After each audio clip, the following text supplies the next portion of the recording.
Assalamualaikum warahmatullahi wabarakatuh. Hai teman-teman, kami dari kelompok 4 Fisika dari Prodi Matematika dari kelas R001 akan membawakan sebuah video yang berjudul Kinematika Rotasi, Momen Inersia dan Gerak Benda Tegar. Dan anggota kelompok kami yang pertama yaitu Nia Kurniasi A1C22002, Diharum Syakila A1C220018, Irma Yohana Manalu A1C220020, Harum Isla Adila Siregar A1C220035, dan Dewi Rahmawati A1C220068. Di sini kami akan membawakan sebuah materi tentang kinematika rotasi, momen inersia, dan gerak benda tegar yang terdiri dari kinematika rotasi seperti kecepatan dan percepatan sudut, rotasi dengan percepatan, hubungan kinematika linear, dan kinematika sudut. Yang kedua, momen inersia. Yang ketiga, momen inersia berjumlah sejumlah partikel. Yang keempat, momen benda kontinu, dalil sumbu sejajar, momen gaya total. Dan perhatikan video kami. Perkenalkan, nama saya Irma Yohana Manalu dengan NIM A1C220020. Di sini, pada video kali ini, saya akan membahas tentang kinematika rotasi. Sebelum kita membahas lebih jauh, sebelumnya kita telah belajar tentang yang namanya kinematika partikel. Nah, di sini kita bisa melihat kalau di kinematika partikel atau translasi, kita juga membahas yang namanya perpindahan, kecepatan atau besaran kecepatan, kelajuan, dan percepatan. Di rotasi, kita juga mempelajari hal yang sama, di mana kita juga mempelajari perpindahan sudut, kecepatan sudut, dan percepatan sudut. Kalau kita ingat, di kinematika partikel, kita meninjau benda dengan menganggap bahwa benda itu sebuah partikel atau titik. Sebenarnya, yang kita tinjau itu adalah yang dinamakan dengan titik pusat massa. Dimana kalau pada kinematika partikel, kita tidak melihat keseluruhan dari benda tersebut dan kita tidak memperhatikan bentuk atau ukuran dari benda tersebut, tapi kita hanya memfokuskan pada satu titik yang dimana kecepatan lintasannya itu selalu sama, yaitu lintasan titik massa. Untuk di rotasi, kita memperhatikan dua benda, yang pertama acuan yang pertama benda sebagai partikel, dan yang kedua adalah benda utuh. Untuk benda utuh sendiri itu yang dinamakan dengan benda tegar, di mana benda tegar adalah benda di mana jarak antar titik-titiknya tidak berubah meskipun melakukan pergerakan.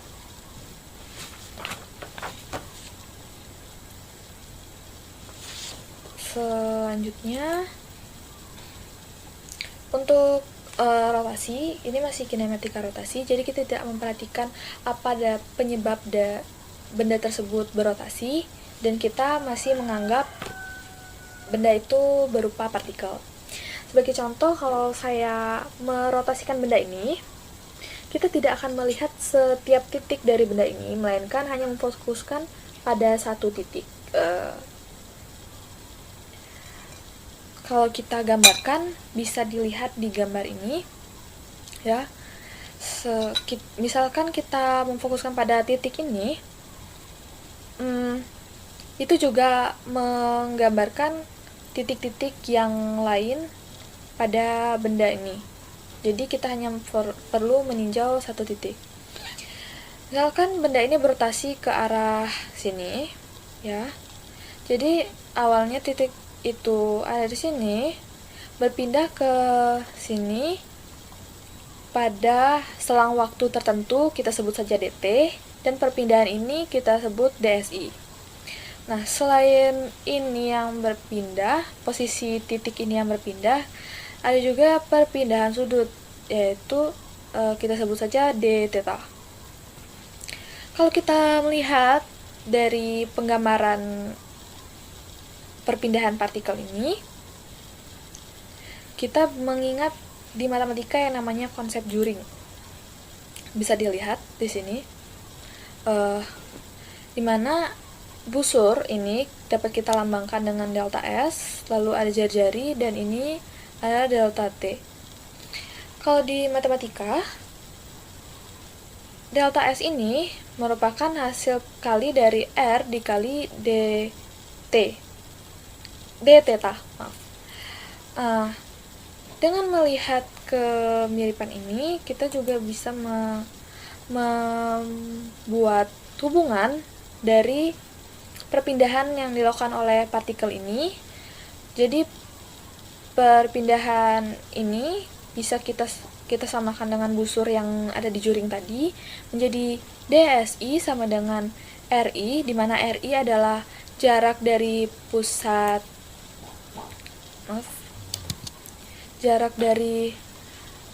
sumbu rotasi ke benda atau titik partikel ini. Dia disimbolkan dengan RI, lalu dikali dengan d theta. Nah, perpindahan yang terjadi pada partikel ini atau DSI ini berlangsung dalam selang waktu yang sangat singkat atau dapat kita sebut dengan dt. Di fisika sendiri, apabila suatu benda bergerak dalam waktu yang sangat kecil, dapat diasumsikan bahwa itu bergerak secara lurus. Jadi meskipun bergerak di penggambaran ini melengkung, tapi kita anggap ini bergerak lurus. Nah, dari sini kita bisa menganggap kalau ini adalah gerak lurus beraturan. Jadi kita bisa mengganti DSI sama dengan VI dikali dt. Selanjutnya, kita ingin menghubungkan antara kecepatan linear dengan kecepatan sudut atau kelajuan sudut. Kita bisa mengganti VI sama dengan DSI per dt. Lalu, kalau kita ganti DSI menjadi RI dikali d theta, seperti ini, kita bisa melihat ddt terhadap theta, ddt terhadap sudut itu merupakan kelajuan sudut. Jadi, VI sama dengan RI dikali kelajuan sudut atau omega. Jadi, kita bisa melihat kalau perpindahan yang ada pada gerak linear atau translasi itu dengan perpindahan sudut yang ada di gerak rotasi dihubungkan dengan RI. Begitu juga dengan kecepatan sudut itu dihubungkan dengan RI, di mana VI sama dengan RI dikali omega. Selanjutnya, kalau kita di kinematika vertikal ada percepatan, di kinematika rotasi juga ada yang namanya percepatan sudut. Nah, kalau percepatan ini merupakan perubahan laju kecepatan, sementara untuk percepatan sudut itu adalah perubahan laju kecepatan sudut. Di sini kita bisa lihat A sama dengan D dt terhadap V, mana V bisa kita ganti dengan omega dikali RI. Lalu A sama dengan RI dikali D dt terhadap omega. Nah, D dt terhadap omega ini adalah percepatan sudut. Jadi kita bisa mengganti A sama dengan RI dikali percepatan sudut. Jadi kita telah mendapatkan 3 hubungan. Yang pertama tadi DSI sama dengan RI dikali D theta, lalu VI sama dengan RI dikali omega, dan sekarang ada AI sama dengan RI dikali percepatan sudut atau alfa. Itu merupakan percepatan secara translasi. Kalau kita melihat percepatan secara radial, atau kita bisa sebut dengan percepatan sentripetal, kita mendapatkan rumus VI kuadrat per RI kuadrat. Lalu VI kita ganti dengan omega kali RI dikuadratkan per RI. Lalu kalau kita operasikan secara matematika, bisa kita hasilkan omega I kuadrat dikali RI kuadrat per RI. Kita coret, kita bagi RI di bawah dengan RI yang di atas, jadi menghasilkan radial sama dengan omega I kuadrat kali RI.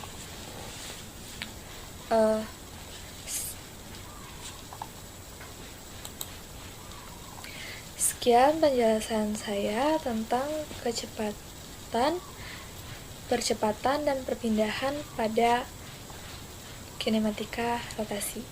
Terima kasih. Hubungan kinematika linear dan kinematika sudut dan momen inersia. Kinematika adalah cabang dari mekanika klasik yang mempelajari tentang gerak suatu benda atau partikel, tanpa memperdulikan hal-hal yang menyebabkan gerak tersebut. Dalam kinematika, yang dihitung atau yang dikaji berkaitan dengan posisi, kecepatan, percepatan benda beserta turunannya dengan mengabaikan gaya atau penyebab gerak tersebut. Nah, kinematika linear satu gerak. Gerak dalam fisika memiliki arti perubahan tempat posisi suatu benda. Sebuah benda dikatakan bergerak jika posisinya berubah secara relatif dari titik acuan tertentu. Sedangkan sebuah benda dikatakan diam jika posisinya tetap terhadap titik acuan tertentu. Jarak dan perpindahan. Jarak dapat diibaratkan sebagai jarak tempuh total atau panjang lintasan suatu benda terhadap titik acuan. Sedangkan perpindahan didefinisikan sebagai jumlah gerak, maksudnya itu jumlah gerak suatu benda yang diukur dalam arah tertentu. Perpindahan dapat diibaratkan sebagai jarak antara titik acuan dengan posisi akhir. Nah, kan jarak A ke B ke C, sedangkan perpindahan itu dari A ke C. Maksudnya jumlah gerak suatu benda kan kayak kalau dalam vektor itu kan vektor AB ditambah vektor BC sama dengan vektor AC. Nah, sedangkan rumus perpindahan ini delta S sama dengan S dikurang S0. Dengan S0 itu berarti sebagai titik awal. Lalu laju dan kecepatan.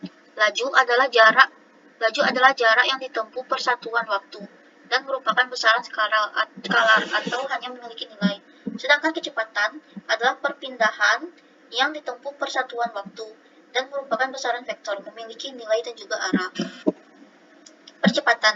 Percepatan adalah perubahan kecepatan tiap satuan waktu dan merupakan besaran vektor yang memiliki nilai dan arah. Sedangkan percepatan dapat berubah melalui dua cara, yaitu berubah nilai dan berubah arah. Percepatan dapat bernilai positif dan negatif. Percepatan dengan nilai negatif disebut perlambatan.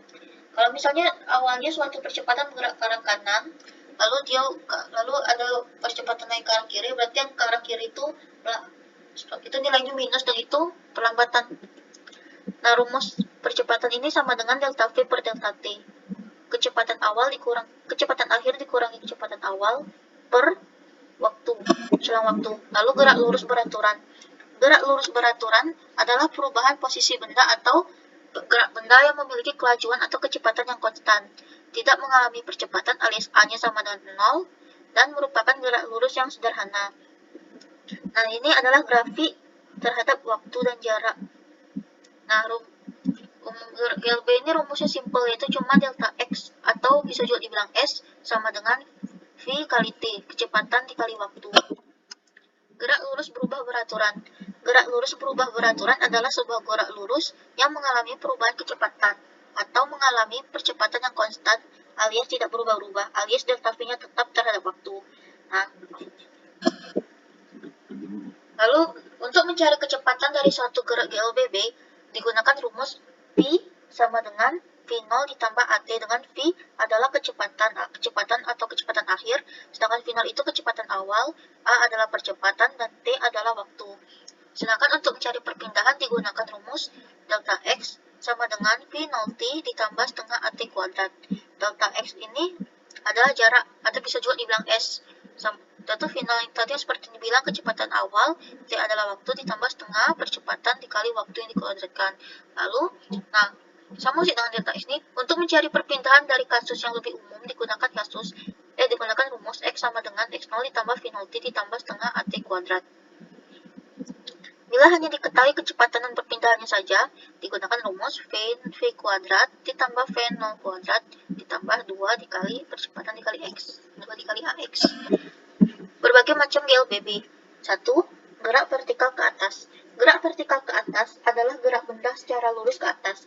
Pada gerak ini, benda memiliki kecepatan awal, tapi tidak sama dengan 0. Kecepatan awal V0 tidak sama dengan 0.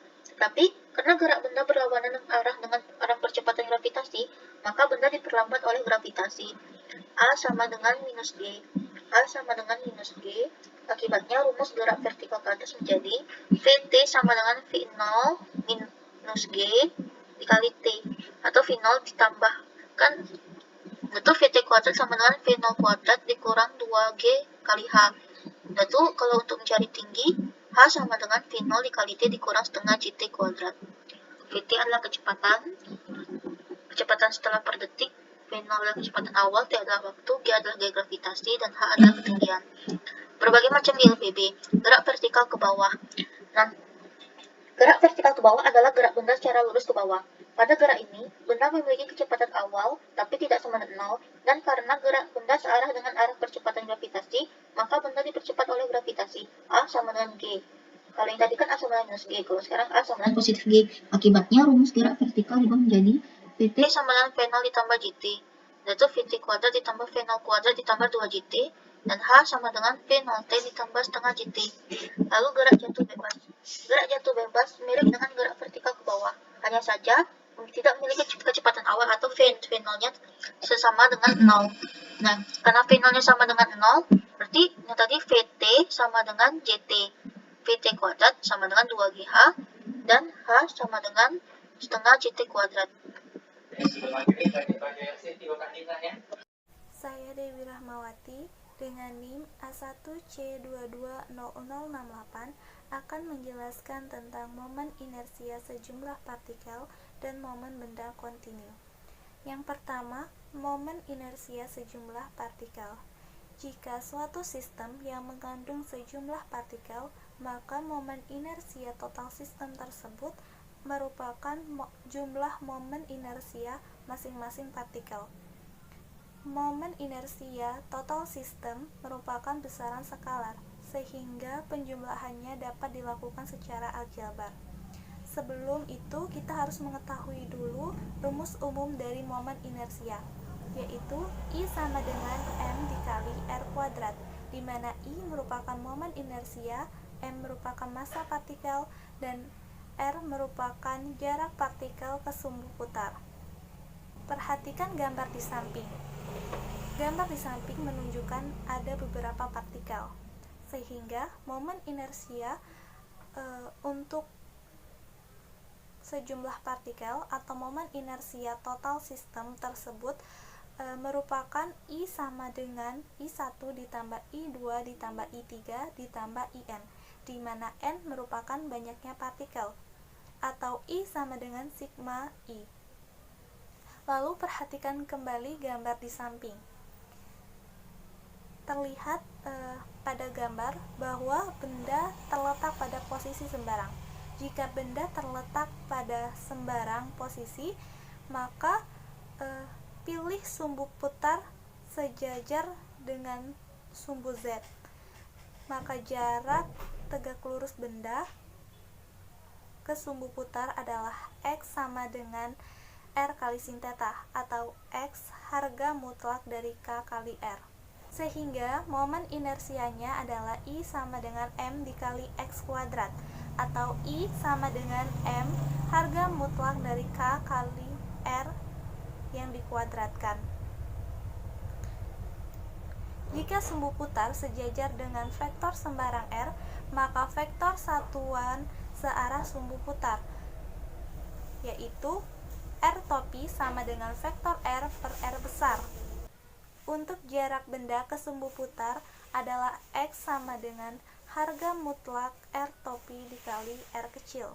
Sehingga momen inersia benda terhadap sumbu putar adalah I sama dengan M dikali harga mutlak kuadrat dari vektor R dikali R kecil kuadrat per R besar. Contoh soal, sebuah sistem di bawah ini terdiri dari 3 partikel. Jika M1 sama dengan 2 kg, M2 sama dengan 1 kg, dan M3 sama dengan 2 kg, tentukan momen inersia sistem tersebut jika diputar menurut A poros P, B poros I. Diketahui bahwa jarak M1 ke M2 itu 1 meter, dan M2 ke M3 itu 1 meter. Berikut pembahasannya. A. Yang ditanya adalah momen inersia jika diputar pada poros P.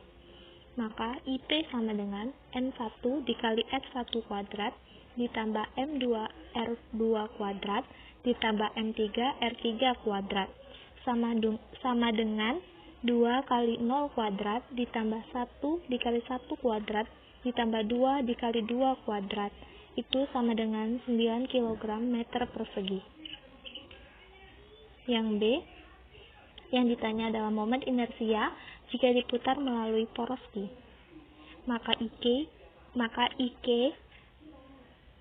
IQ sama dengan M1 R1 kuadrat ditambah M2 R2 kuadrat ditambah M3 R3 kuadrat sama dengan 2 kali 1 kuadrat ditambah 1 kali 0 kuadrat ditambah 2 kali 1 kuadrat sama dengan 4 kg meter persegi.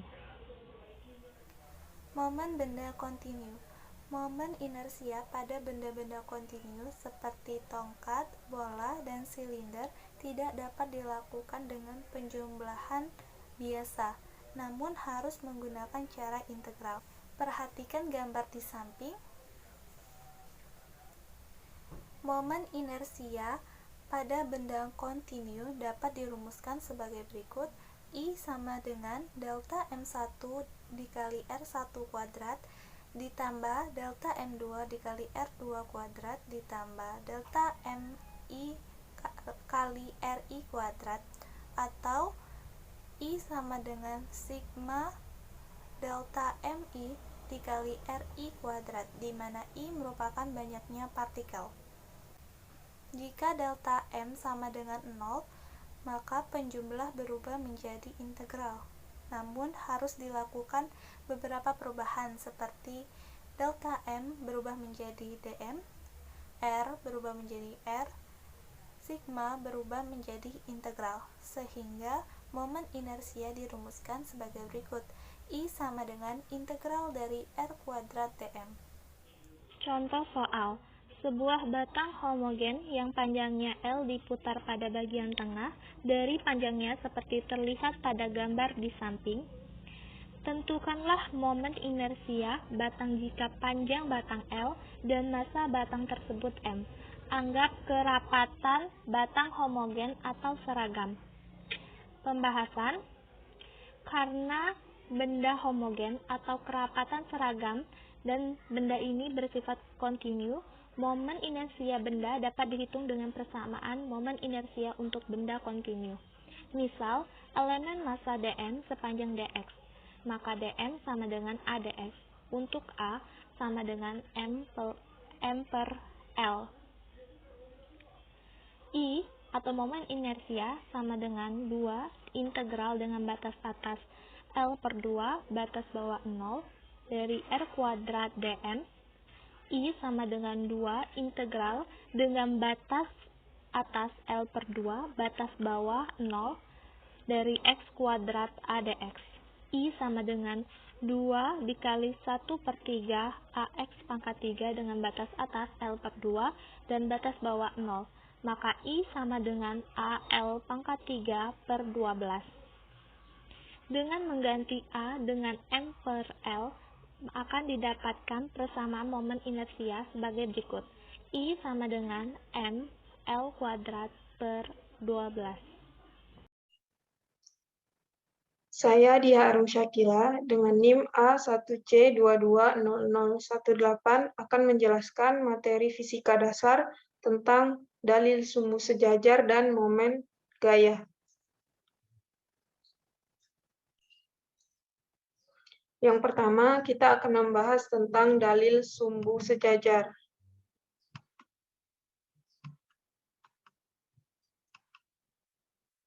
Asalkan momen inersia terhadap sumbu pusat massa diketahui, maka momen inersia pada sembarang sumbu yang sejajar dengan sumbu pusat massa dapat ditentukan. Ini juga akan berkaitan dengan materi pusat massa. Di sini dapat dilihat, awal ini adalah pusat massa, kemudian digeser ke sini, sehingga menyebabkan momen inersianya berubah. Jadi momen inersia awal tidak akan sama dengan momen inersia akhir. Momen inersia akhir itu dapat ditentukan dengan rumus I sama dengan IPM ditambah M dikali D kuadrat. Dengan I adalah momen inersia, IPM adalah momen inersia pada pusat massa, M adalah momen massa benda, dan D adalah jarak antara sumbu sejajar dengan sumbu pusat massa. Kita masuk ke contoh soal. Momen inersia bola berongga yang bermassa M, porosnya berada di pusat massa yaitu 2/3 mr². Jika sumbu putar digeser ke tepi bola, tentukan momen inersianya. Nah, gambarannya seperti ini. Di sini adalah pusat massa, kemudian digeser ke tepi bola. Momen inersia ini yang akan kita cari. Dari soal, diketahui bahwa momen inersia pusat massa atau IPM sama dengan 2/3 mr², dan ditanya adalah momen inersia akhir. Caranya menggunakan rumus yang tadi, I sama dengan IPM ditambah M dikali D kuadrat. Kita masukkan nilai IPM, dan di sini D ini dimisalkan sebagai R, sehingga persamaan menjadi I sama dengan 2/3 mr² ditambah mr². Diselesaikan menjadi 5/3 mr². Sehingga momen inersianya yaitu 5/3 mr². Contoh soal yang kedua. Sebuah batang silinder yang memiliki massa 0,5 kilogram dan panjang 1 meter diputar melalui sumbu pusat massa. Momen inersia batang silinder di pusat massa adalah 1/8 ml². Jika sumbu putar diubah ke jarak 1/4 L dari titik tepi, tentukan momen inersia akhir dari batang silinder tersebut. Nah, gambarannya seperti ini. Di sini, dari sini ke sini adalah L, dan dari sini ke sini itu panjangnya 0,5 L. Sehingga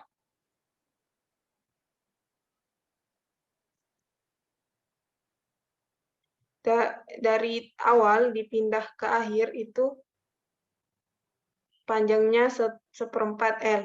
Nah, diketahui dari soal itu massanya 0,5 kilogram, kemudian panjang batang silindernya 1 meter, IPM-nya 1/8 ml², karena M dan L diketahui, maka dimasukkan nilainya, sehingga IPM menjadi 1/16 kg meter kuadrat, dan D-nya yaitu 1/4 meter. Kemudian ditanya momen inersianya. Menggunakan rumus yang tadi, kita masukkan nilainya, sehingga I sama dengan 1/16 ditambah 0,5 dikali 1/4 kuadrat. Sehingga hasilnya yaitu 3/32 kg meter kuadrat. Jadi momen inersianya sebesar 3/32 kg meter kuadrat. Kemudian materi kedua yaitu momen gaya. Benda yang diam akan berotasi jika pada benda tersebut bekerja suatu besaran yang namanya momen gaya. benda yang sedang berotasi akan mengalami perubahan kecepatan sudut jika pada benda tersebut juga bekerja momen gaya. Ini berkaitan dengan hukum Newton 2. Rumusnya yaitu Tau sama dengan R dikali F. Dengan Tau adalah torsi atau momen gaya, F adalah gaya, R adalah jarak gaya ke sumbu rotasi. Rumus ini digunakan jika sudut apit antara R dan F itu tegak lurus atau 90 derajat. Nah, jika belum tegak lurus, maka rumus yang digunakan adalah Tau sama dengan R dikali F sin theta. Dengan theta, yaitu sudut apit antara R dan F. Contoh soal yaitu jendela rumah yang terhubung dengan engsel diilustrasikan sebagai berikut. Di sini dapat dilihat dari sini ke sini itu adalah L dengan gaya sebesar 5 Newton. Jika nilai L adalah 50 cm, maka momen gaya total saat membuka jendela adalah, dari soal dapat diketahui bahwa L itu sama dengan R, yaitu 50 cm diubah menjadi meter menjadi 0,5 meter. Kemudian gaya sebesar 5 Newton, dan ditanya torsi atau momen gayanya. Nah, karena di gambar itu terlihat bahwa di sini R itu tegak lurus dengan F, sehingga rumus yang digunakan yaitu torsi sama dengan R dikali F. Kita masukkan nilainya 0,5 dikali 5, sehingga torsinya yaitu 2,5 Newton meter. Contoh yang kedua yaitu panjang batang AB adalah 2 meter dan besar gaya F adalah 10 Newton. Tentukan momen gaya terhadap titik A dan arah rotasi batang AB.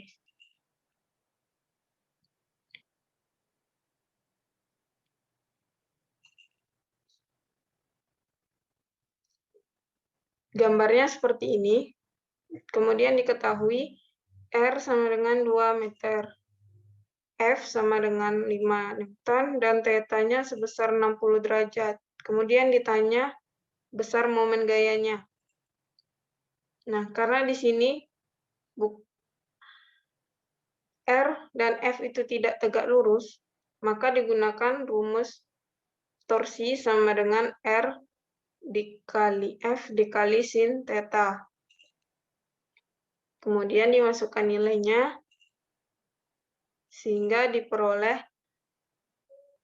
momen gaya sebesar 5/3 Newton meter.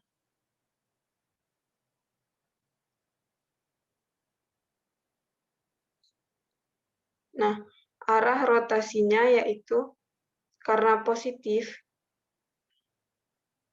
arah rotasi batang adalah searah dengan jarum jam.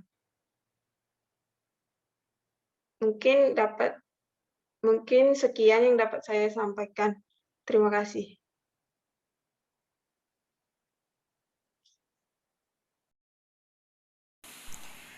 Momen gaya total pada suatu benda yang disebabkan oleh dua buah gaya atau lebih yang bekerja terhadap suatu proses dirumuskan seperti gambar di bawah berikut. Contoh soal tentang momen gaya total yaitu sebuah tongkat yang panjangnya 40 cm mendapat 3 gaya yang sama besarnya 10 Newton seperti pada gambar. Jika tongkat diputar di titik C, tentukan momen gaya total tersebut. Nah, momen gaya dengan pusat C, misal searah jarum jam diberi tanda min dan berlawanan arah jarum jam tandanya positif, di mana torsi C min F1 sin 30 derajat dikali AC ditambah F2 dikali BC ditambah F3 dikali CD sama dengan min 3/2 tambah 2 sama dengan 0. sama dengan 0,5 nanometer. Dan contoh soal kedua yaitu batang AB panjangnya 1,2 meter, masanya diabaikan, dipengaruhi 3 buah gaya, FA sama dengan 10 Newton, FB sama dengan FC sama dengan 20 Newton seperti pada gambar. Jika jarak AB 2AC sama dengan 2AP, maka besar momen gaya terhadap titik P adalah. Simak video penjelasan berikut. Pembahasan. FC sama dengan FB sama dengan 20 Newton, FA 10 Newton. Gaya FA dan FB menyebabkan batang berputar searah jarum jam sehingga torsi bernilai negatif. Gaya yang bernilai FC sin 30 derajat menyebabkan batang berputar berlawanan arah jarum jam sehingga torsi bernilai positif.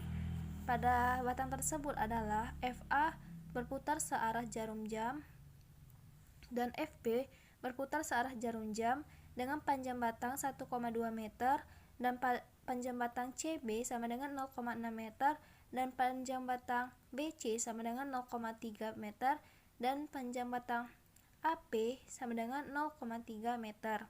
Sehingga di soal adalah berporos pada titik P, sehingga torsi P sama dengan sigma F kali R FC sin 30 derajat dikali RPC dikurang FA dikali RPA dikurang FB dikali RPB dengan menghasilkan 3 kurang 3 kurang 12 sama dengan min 12 nanometer atau arah rotasi searah jarum jam. Terima kasih telah menonton video dari kelompok kami. Semoga video kami dapat bermanfaat bagi yang telah menonton. Sekian, terima kasih. Wassalamualaikum warahmatullahi wabarakatuh.